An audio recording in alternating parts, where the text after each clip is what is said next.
이스라엘의 유월절이라는 명절이 있습니다. 이스라엘의 모든 남자들은 반드시 유월절에 예루살렘 성전에 올라가서 제사를 드려야 됩니다. 예수님도 유월절에 많은 사람들과 함께 예루살렘 성전으로 가셨습니다. 근데 성전 앞마당에 소와 양과 비둘기 파는 사람들을 보았어요. 그리고 돈 바꾸는 사람들을 보았어요. 이들을 보고 예수님이 분노하셔서 노끈으로 채찍을 만들어 휘두르고 그들을 내어 쫓았어요. 돈 바꾸는 사람들의 그 환전, 그 상을 엎어버리고 그들을 내쫓았어요. 14절 15절 함께 읽겠습니다. 시작. 성전 안에서 소와 양과 비둘기 파는 사람들과 돈 바꾸는 사람들이 앉아있는 것을 보시고 노끈으로 채찍을 만드사 양이나 소를 다 성전에서 내쫓으시고 돈 바꾸는 사람들의 돈을 쏟으시며 상을 엎으시고. 우리가 처음으로 보는 예수님의 분노하시는 모습이에요. 그냥 분노한 게 아니라 아주 그냥 뚜껑이 열릴 정도로, 이런 표현이 부족할 정도로 아주 예수님이 과격하고 분노하되 극한 분노를 내시고, 또 심지어는 예수님이 엄청난 폭력을 휘두르는 그런 모습이에요. 무진장한 폭력 아니에요? 그 정도로 화가 났어. 왜 그토록 예수님이 분노하셨나요? 예수님의 말씀이에요. 16절 하반절 시작. 내 아버지의 집으로 장사하는 집을 만들지 말라 하시니. 내 아버지 집인데 장사하는 집을 만들지 말라. 그래서 화가 났어. 그러면 이 상황을 좀 알아야 되잖아요. 장사꾼이 뭐예요? 성전에 장사꾼이 있었다고 하는데 이게 어떻게 된 거냐는 거죠. 왜 화를 냈느냐는 거예요. 성전에는 여러 뜰이 있죠. 가장 바깥에 있는 넓은 뜰이 이방인의 뜰이라 그래서 바로 여기서는 장사하는 것이 허용이 됐어요. 그렇다고 모든 장사가 허용되는 건 아니에요. 소와 양과 비둘기를 팔 수 있었어요. 왜 이런 가축을 팔았나요? 하나님께 제사 때 쓰이는 희생 제물이기 때문에 팔았어요. 근데 희생 제물은 팔 수 있는 건가요? 빈부에 따라서 부자들은 소를 바치고 중간쯤 되면 양을 바치고 또 아주 가난한 사람은 비둘기를 바치게 돼 있어요. 경제적 형편에 따라. 근데 원래는 사서 바치는 게 아니라 자기 집에 있는 걸 갖고 와야 돼요. 근데 아무거나 가져오는 것이 아니라 흠이 없어야 돼요. 가장 좋은 걸 가져와야 돼요. 근데 보니까 뭐 흠이 있다든지 성한 게 하나도 없다든지 뭐 늑대가 와서 다 핥히고 그래서 상처가 있다든지 전염병 돌아서 피부병에 걸렸다든지 뭐 바칠 수가 없잖아요. 부득이 사서 바치는 길이 있고 바치는 그런 경우가 있겠죠. 또 가장 좋은 걸 데리고 오는데 일주일씩 끌고 오다 보니까 여관에 묶어놨는데 여관집 고양이가 와서 핥혀버렸어요. 눈이 멀었어요. 바칠 수가 없죠. 요행이 잘 데려가 왔는데 제사장이 보니까 에이 그래도 이거 아니야. 불합격 판정받아. 그러다 보니까 사람들이 집에서 안 갖고 오고 돈을 갖고 하는 거예요. 그래서 성전에 와서 그 자리에서 이미 그거는 제사장들이 다 보고 여기 사서 바치면 괜찮다고 했으니까 그거 사서 바치게 되는 거예요. 그래서 편의상 성전에서 매매를 하죠. 그러다 보니 어떤 일이 생기겠어요? 제사장과 이 제물을 파는 상인들 사이에 결탁해서 과도한 이익을 붙이기도 하고, 어쨌든 이 부정한 이익이 또 많이 남게 되겠죠. 돈 바꾸는 사람은 또 뭐냐?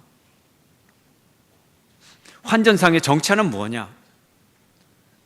이스라엘에서 20세 이상 되면 성전세를 내야 반드시 성전에 들어가요. 세금이에요. 반드시 내야 되는 거예요. 뭐 입장료라고 생각해도 돼요. 속전이라는 단어로 표현을 하는데 반드시 내야 돼요. 반세겔을 내야 돼요. 요즘도 이스라엘의 통화 단위는 쉐켈, 그래서 이 세겔이에요. 세겔. 요즘도 반세겔을 내는데, 당시 로마 시대이기 때문에 사회에서는 로마 통화 드라크마가 통용이 돼요. 드라크마가. 이 드라크마에는 로마 황제의 그 얼굴이 찍혀 있고, 또 다른 돈도 우상이 찍혀 있어요. 그래서 이걸 하나님께 드릴 수가 없어요. 그래서 사회에서는 드라크마가 통용이 되지만 성전에서만 유통되는 세겔이라고 하는 돈을 따로 만들어서 이것을 성전에서 유통되게 만들고 이걸 하나님께 바칠 수 있게 만든 거예요. 이걸 성전세로 낼 수 있도록 만들었어요. 그러므로 이제 로마 돈을 갖고 와서 환전을 해서 이 세겔을 성전세로 내고 이제 하나님께 드릴 수 있게 되는 거죠. 당시 드라크마 대 세겔은 4대 1이었어요. 4드라크마가 1세겔. 반세겔을 내니까 2드라크마를 이제 내게 되는 거예요. 궁금하죠? 요즘 돈으로 어느 정도 되느냐? 거의 30만 원에 육박하는 거예요. 꽤 비싼. 6월절 뿐만이 아니라 다른 두 절기에도 이스라엘 남자들은 3번 이상을 가야 되니까 1년에 의무적으로 성전세로 내는 것도 대략 100만 원 이상은 성전세로 내고, 거기에다가 제물도 바치고 또 다른 걸 바치면 이제 엄청난 양의 돈을 성전에 이제 드리게 되는 거예요. 물론 하나님께 드리는 거죠. 드리게 되는 거예요. 이런 고액을 드립니다. 그러다 보니까 또 여기에 부정의 이 소지가 생기는 거죠. 누가 환전상을 할 거냐? 환율은 누가 매길 거냐? 어떻게 매길 거냐? 그거 매기는 사람 마음 아니겠어요? 그걸 누가 허락을 해요? 제사장이 허락을 해요? 그러다 보면 이 환전상과 제사장 간에 또 다른 거래가 있을 수 있고 엄청난 환율의 이익을 남길 수 있고 수수료도 엄청나게 남길 수가 있게 되는 거죠. 이렇게 당시의 제사 규정은 민중을 착취하고 상인들과 환전상들의 배를 불려주는 그런 제도였어요. 이제 예수님의 분노를 여러분이 이해하셨을 거예요. 이런 상인들, 이런 동물들, 이런 환전상들, 예수님이 성전 경내에서 다 몰아내셨어요. 왜요? 하나님을 경배하는 성전이 장사꾼들의 집으로 전락했다는 거예요. 그걸 지적하고 예수님이 분노하신 거예요. 예수님의 진지함과 예수님의 하나님의 전을 향한 열정이 얼마나 컸는지 그걸 우리에게 보여주는 사건입니다. 그러나 예수님이 너무 극단적인 분노를 하였기 때문에 기득권층과 큰 갈등이 일어나고, 그러므로 이 사건 때문에 예수님은 이제 죽음으로 달려갈 수밖에 없는 그런 결정적인 사건이라고 볼 수가 있는 것입니다. 이스라엘에게 있어서 성전은 굉장히 중요합니다. 그들의 종교적인 정체성, 그들의 민족적인 정체성의 중심에 서 있는 것이 바로 성전이었습니다. 하나님께 예배를 잘 드리려고 다윗이 성전 건축을 준비하고, 그리고 솔로몬이 건축을 하였습니다. 이게 원래 성전의 목적이에요. 예배예요. 경배예요. 하나님을 높이기 위한 거예요. 그러나 처음부터 성전 건축을 하면서 이 목적에 벗어나기 시작했습니다. 너무 많은 건축비와 너무 많은 노동력을 여기에 어마어마하게 투입을 했어요. 레위인과 제사장은 인구의 10분의 1이 되었어요. 그리고 사람들은 아름다운 성전만 바치면 하나님이 기뻐할 줄로 생각했고, 자기가 정해진 제물만 드리면 제대로 된 경건 생활을 한다고 그렇게 착각을 했던 것입니다.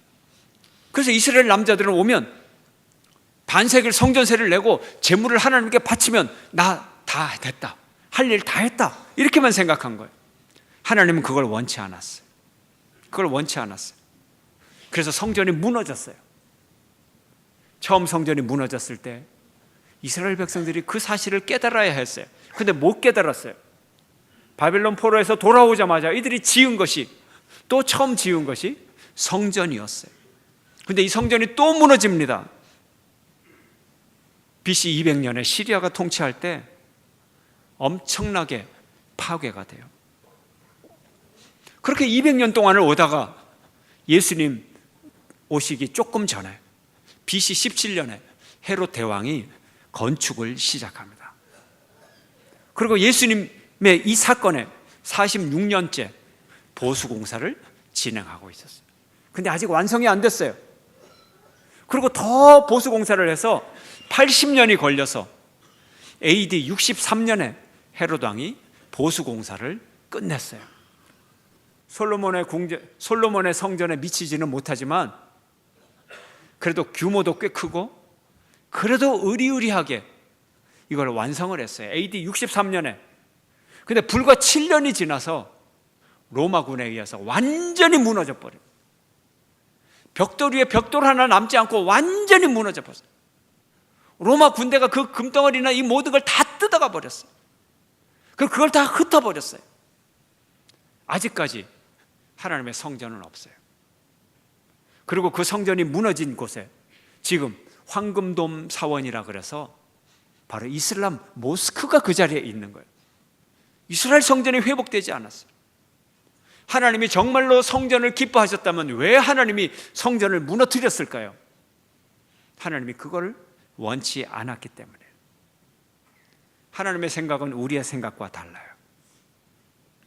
진정한 거룩이 무엇인지, 진정 우리가 섬겨야 할 것이 무엇인지 하나님과 우리의 생각이 다른 거예요. 우리는 건축물을 섬기는 것이 아니라 하나님을 섬겨야 돼요.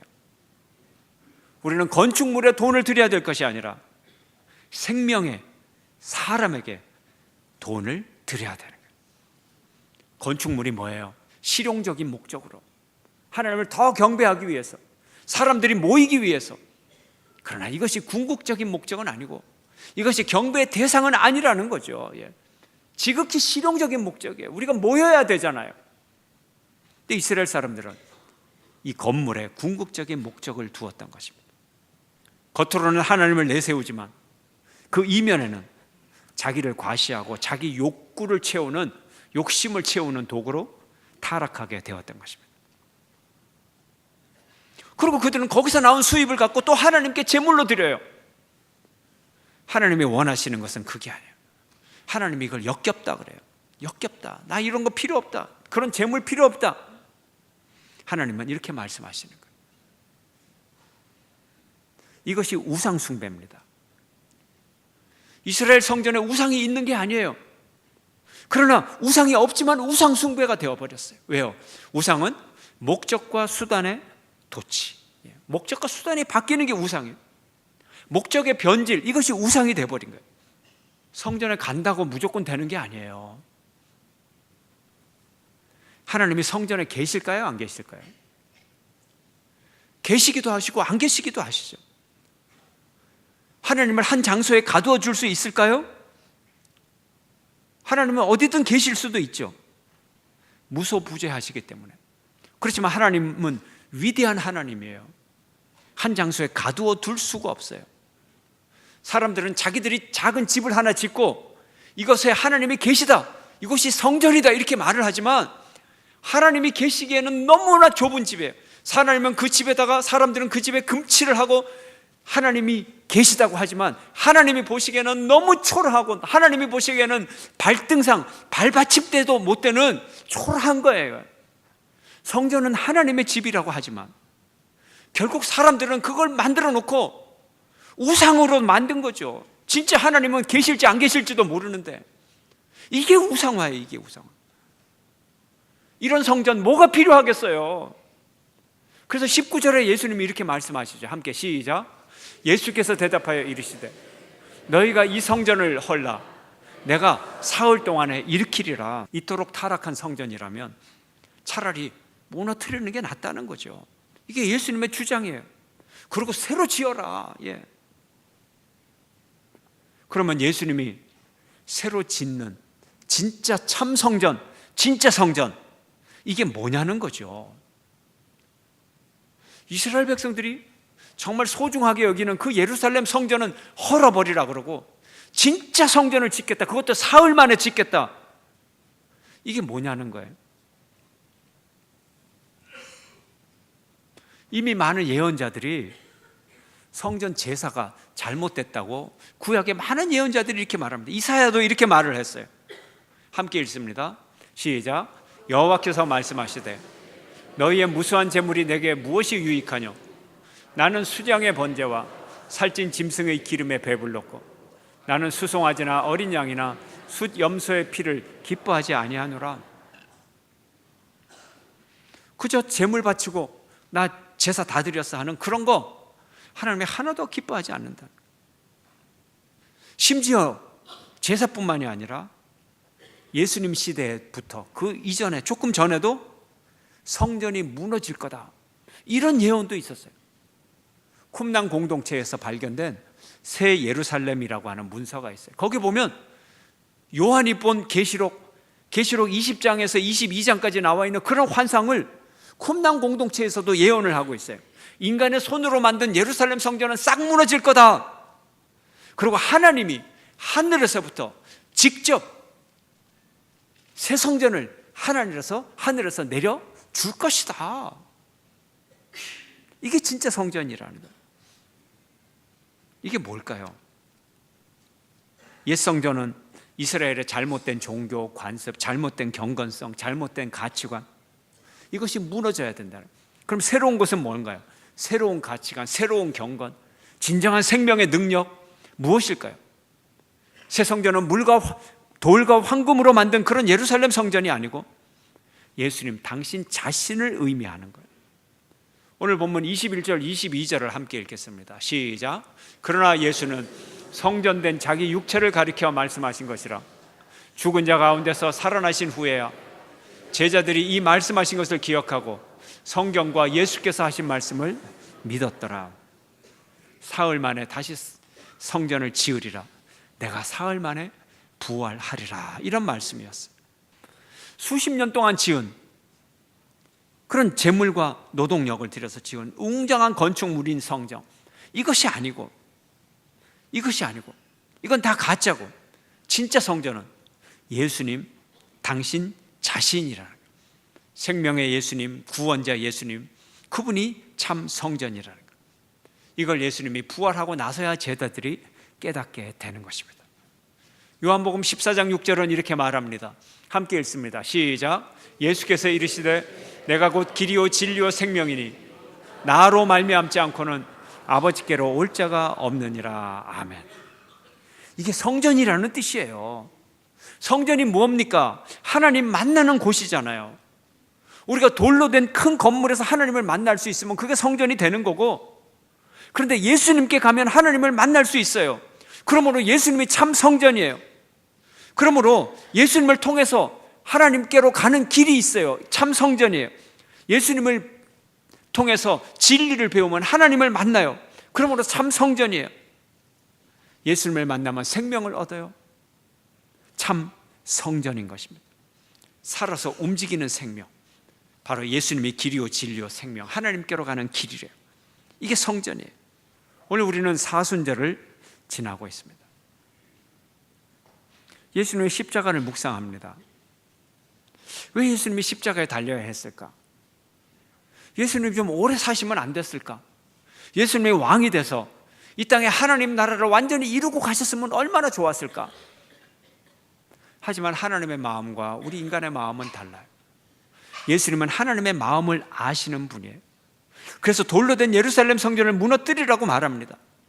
우리 속에 있는 욕망의 성전, 우리 속에 있는 잘못된 종교의 성전, 우리 속에 있는 우상의 성전이 무너져야 된다는 거예요. 이게 십자가예요. 이것이 무너져야 참 성전이 세워져요. 이것이 부활의 사건인 것입니다. 사순절에 참 성전 대신 예수님을 만나는 여러분 되시길 축원합니다. 부활의 주님을 만나 여러분에게 진짜 성전이 세워지기를 축원합니다. 이제 하나님께서 우리에게 해방을 주시고 물질의 풍성함을 허락하셨어요. 그런데 이스라엘 백성들이 하나님의 축복으로 물질적인 축복을 받고 성전을 지으면서 건물에 집착하는 것처럼 오늘날 많은 사람들이 물질적이고 가시적인 이 경제에 집착하는 모습을 보입니다. 이 시대는 경제 신화 속에서 살아가는, 경제 우상 속에서 살아가는 시대예요. 물질적이고 또 가시적인 경제에 집착하여 빈익빈, 부익부 이런 현상이 가속되고 인간 소외의 현상이 심화되고 우리나라가 개인당 GDP 2만 불 시대가 이미 넘고 이제 3만 불 시대를 향하여 달려가고 있어요. 그러나 정작 우리가 어떤 사회를 이루어야 되겠다고 하는, 우리 사회가, 우리 그리스도인이 어떤 인간이 되어야 되겠다고 하는 이런 삶에 대해서는 아무런 목표가 없어요. 오로지 몇만 불을 달성할 것인가, 여기에만 목표가 있어요. 자녀 교육을 열심히 하지만 그 교육의 목표도 결국은 돈 많이 벌라는 목표예요. 우리 아들과 우리 딸들이 어떤 사람으로서 살아가느냐, 여기에 대한 아무런 그림이 없어요. 머리가 하얘요, 다들. 오로지 돈으로 채워져 있어요. 예수님이 언제 분노하셨어요? 출애굽을 기념하는 6월절에 채찍을 들고 우상을 몰아냈어요. 우리가 자유를 선포한 3.1절에 일본 제국주의로부터 자유를 선포했던 그 정신으로 우리는 만몬으로부터 자유로워지는 그 선포를 우리가 해야 되는 거예요. 이제 물질의 우상에 빠진 우리 사회에 도전을 주는 신앙인이 되는 여러분 되시기를 축원합니다. 성전을 정화하는 여러분 되시기를 축원합니다. 예수님처럼 참된 영적 해방을 선포하는 여러분 되시기를 축원합니다. 우리 사회와 역사 속에서 하나님이 임재하셔야 되고 우리 사회와 역사 속에서 하나님이 일하셔야 돼요. 이게 원래 하나님의 성전이에요. 온 우주와 모든 민족이 하나님의 성전이에요. 하나님의 교회예요. 왜 교회입니까? 하나님이 계시니까. 온 우주 속에 하나님이 계시니까 온 우주는 교회입니다. 대한민국은 하나님의 교회가 되어야 돼요. 근데 이 대한민국이라고 하는 교회에서 우상 숭배하고 돈을 신으로 섬기고, 그래서 여기 이 우상을 몰아내야 돼요, 그리스도인들이. 그래서 이 대한민국이라고 하는 교회가, 성전이 하나님의 성전으로 거룩하게 다시 회복이 돼야 되는 거예요. 온 우주 만물에 하나님의 교회가 회복돼야 되는 거예요. 이게 우리 신앙이에요. 우리는 하나님이 어디 있다고 생각합니까, 여러분? 여러분의 하나님은 어디 계십니까, 여러분? 여러분, 우리의 하나님은 우주적 하나님이에요. 하나님으로 하여금 우리 교회의 하나님이 되도록 영광 돌려야 됩니다. 하나님으로 하여금 우리 민족과 우리 나라의 하나님이 되도록 영광 돌리는 여러분 되시기를 축원합니다. 하나님이 온 우주 만물 가운데서 영광받고 온 우주 만물이 진정한 하나님의 성전이 되도록 회복하는 우리 그리스도인이 되기를 축원합니다. 여러분 각자 인생을 정화하십시오. 끊임없이 예수 부활의 능력으로 새 성전이 일어나기를 기도하십시오. 온 우주가, 우리 대한민국이, 모든 민족이 하나님 앞에 경배드리고 모든 나라가 하나님께 영광 돌리는 그 하나님의 성전이 되도록, 이것이 부활의 능력으로 회복되도록 애쓰시고 선포하는 여러분 되시기를 주의 이름으로 축원합니다.